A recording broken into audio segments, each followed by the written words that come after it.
бір ауылдың ауласында тауық балапандарын басып отырады.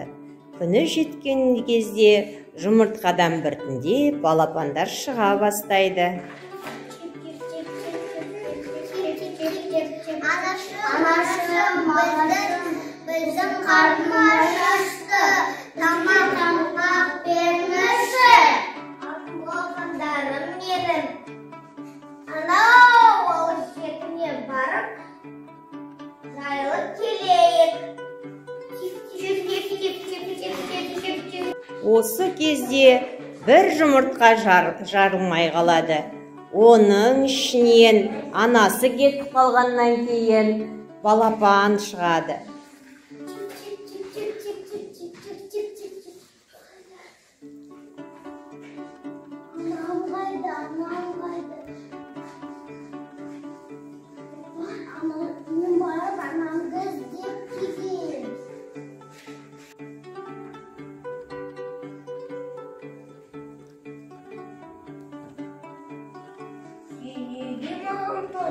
Қарайсың, мен анамды іздеп жүрмін, мүмкін сіз мен анам боларсыз.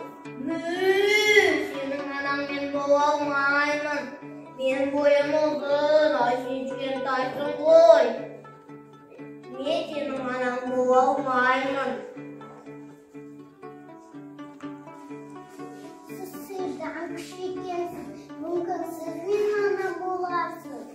Иә, мен сізден кішімін, бірақ менде 4 аяғым бар, ал сенің 2 аяғың бар және қанаттарың да бар. Мен сенің анаң бола алмаймын. Сіздің 2 аяғыңыздан қос қанатыңыз бар екен, мүмкін сіз мен анам боларсыз. Иә, менің 2 аяғым мен қанатым бар, бірақ мен бек шалам, ал сенің анаң бек шалмайды. Сонымен қатар сенің анаң менен биік, аяқтары ұзын. Ол мен сияқты қақылдамайды, түсі де қара емес.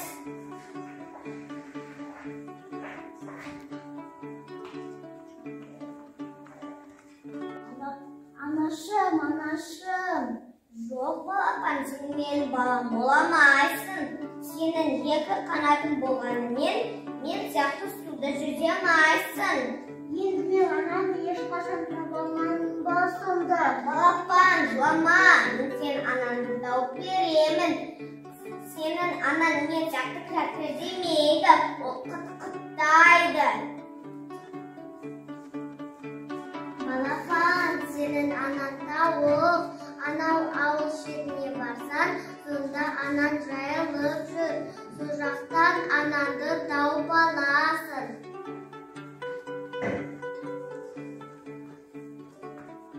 Анашым, сен әлем таптың ғой. Бауырым, сен неге ұядан мені рұқсатсыз кеп қалдың? Жоғалу мүмкін еді ғой. Сен мен тастап кетіріп қатты қорықтың ғой. Батыр балапаным менің. Мен сені ешқайда тастамаймын. Алайда балапандар менің рұқсатсыз